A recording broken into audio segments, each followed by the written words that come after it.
How is technology abusive to humans? Why, Teddy Danza, I'm glad you asked. If you were to ask me, and granted these are all unsubstantiated opinions, ways I see things, and what I feel is going on in other humans' heads, this is what I see of modern culture and technology. Number one, phones are an addiction, and no one will really call them that. They are not looked at as an addictive thing, and they are. They are just like cigarettes. They offer an escape. They offer a momentary way out. They offer something to do with your hands, just like smoking does. Now, is the escape the same level as your heroin addict? Probably not. But it is the same in that people use it as an escape from the monotony and boredom of their lives. And boredom, humans get bored for a reason. Humans create things when they get bored. That's what they do. When you take away boredom, you take away a lot of creativity.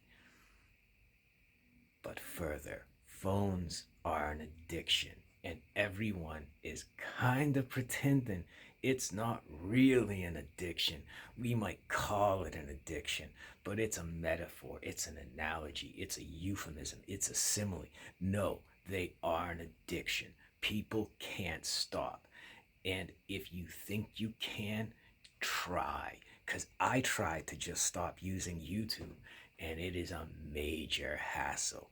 It is a constant effort I have to take to close myself off from it.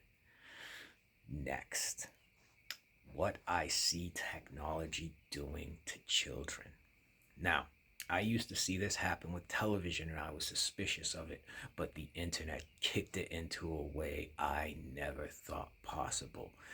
When kids would view television, they would obviously mimic the people they see. Adults do this too, but kids start forming their personalities off of it. And now we live in an age when kids have interacted more with the phone and the internet than they have with their family, with their friends, with real people. They see YouTubers and streamers acting and think that is how people actually behave. They don't realize that's all a shtick. This isn't real.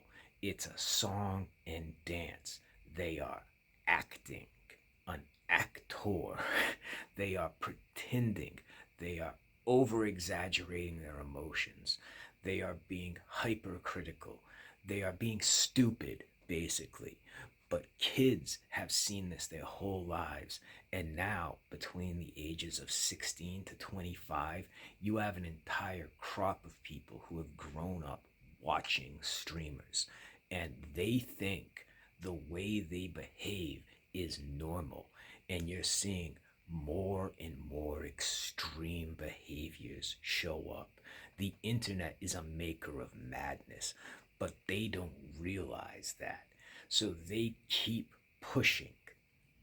You're seeing it with the modern streams and how these kids act like complete dicks, behaving in more and more absurd and self obsessed ways.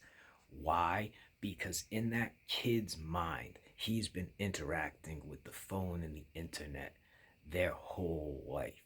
So in their mind, eyes have always been on them. People have always been watching them. I have always been being watched, is their perception. Now, when I grew up, if you felt like people were always watching you, there was a word for that. You were crazy. But now it is normal to consider eyes are always watching me. This does not create healthy people. I dare say Making people think crazy things is abusive.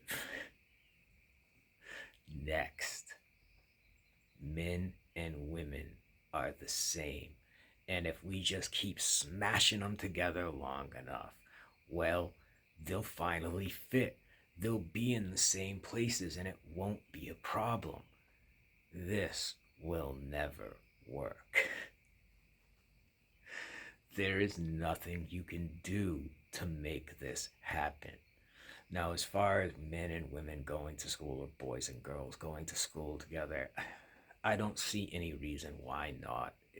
It's you want to socialize people, but people do withdraw into their own groups. This is a natural course of things, and no matter how much you beat someone down, you won't change it. And when you take a girl and say, you're just like a boy, you're just like a boy, you're just like a boy, over and over and over again for their entire life. And when you take a boy and tell him, you're just like a girl, you're just like a girl, you're just like a girl, over and over and over again for their entire life, year after year, you are abusing that child. You are not allowing them the natural expression of who they are. You are forcing them to be a certain way, beating them into how you want them to be. And it won't work. It will just create unstable, fragile creatures that are deeply, deeply confused about who they are because they won't know. And it will take them into their 40s to figure it out, and they will hate you for it. Now, I don't know what part of the world you're from, but where I'm from, if you take a boy and say, you're a girl, you're just like a girl, when people did this to me, they were doing terrible things to me. And maybe that's one of the reasons I see this as so evil and I see the people who do it as evil. Maybe, but I can tell you, you're damaging these kids' minds. And when you take adults, I, you have people today who dress extremely provocatively and say, I just do it for me. I don't even want people to look at me. Then stay home. The reason you go out dressed provocatively is so people will look at you. The disconnect between what is and what goes on in their minds is it's madness. It's madness. It is completely disconnected from reality. You cannot hold that opinion. But I do think that a lot of women who have these views, it is a product of trying to force women and men to be in the same spaces. I offer no evidence to substantiate this. I just, I am working on something to put my views into a more coherent fashion, but that's coming later. This is now. Take it for what it's worth, as always. I think when you are doing this, you are fucking people up in ways that they might never recover from. And you might see it as a progressive and beneficial thing, but you are damaging people's minds. Next, the political polarization in the culture. I would hardly call it culture, but nevertheless, you are seeing people take more and more extreme positions every single day. And of course, they do not live these positions. They do not exemplify their beliefs. They just say the words, more and more extreme. Now, I don't know about you, but I feel if I am not living up to the beliefs I express, then I am a fraud. then you should not listen to anything that comes out of my mouth. If I betray my core values, what I say the world should be like, I do the opposite. If I am up here saying be nice to other people unless you have to do something else, and then there's videos of me being like, fuck that bitch. Well, if there's no reason for me to be popping off at someone or threatening someone, then it makes me into a fraud. Now, people get angry, it can happen. But if somebody's pissing you off, that's a reason you now have. Maybe someone pushed you too far. Okay, so now you have a reason not to behave that way. But when I see people say things like, all white people are racist, and it's all upper class white people who believe this nonsense, and they are not giving away their possessions, they are not giving away their money, they're not taking families from the projects and saying, move into my mansion. No, no, no, no. They've noticed the problem, so you have to fix the problem. See, I don't have to give away my stuff. You have to give away your stuff. To me, that is completely preposterous. If you think people should give everything to minorities, then you have to do it. Otherwise, you are hollow. Your words count for nothing. On the other side, you will see people taking more and more extreme positions. The latest one is marriages cannot be dissolved. Of course, it comes from a person who's never been married and who goes through friends like condoms and cannot live up to these standards, but expects everyone else to. Well, I assume because I was in and out of state care most of my childhood that everything about me is public knowledge. There is nothing I can do to hide, and people have sought to hurt me my whole life. So anything I did have as secret, people would immediately expose to further damage and humiliate me. Now, if it comes out that I say all the shit I do and the way I've lived is not in alignment with that, it makes me a fraud. I don't want to be a fraud. I try very hard to make sure what I say is what I actually do and have lived through and is in alignment with the way I understand the world.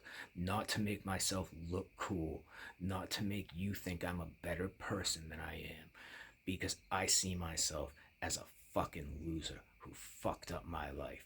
But if I tell you why I did all that shit, then maybe it can get someone to avoid doing that. Or say, hey, I feel the same way. Wow, maybe I should think about doing something else. This is what losing can do. But no one wants to be the loser they actually are. They all want to pretend they're something else. And if everyone is pretending hard enough, it becomes like the emperor's new clothes. No one can call it a lie because everyone's lying themselves. I try not to lie. I'm not saying I never lie because sometimes lying is better. There are times it is. If no one's being hurt, I don't see the problem. Lies are helpful at points. Sometimes it's better to spare someone the pain. Not always. Sometimes. You have to be the judge of that. I can't say lying is a good thing, but sometimes it's the better way. The internet is a maker of madness, and it has driven our society insane. And if you need evidence of that, look at the views people express. That's all you need to do. Look at the self obsession, the narcissism, the greed. Humans have always been all of these things, but our modern society has kicked it up to a notch that was only once fit for the most outrageous Roman emperors. But this is how our peasants behave. Take it for what it's worth.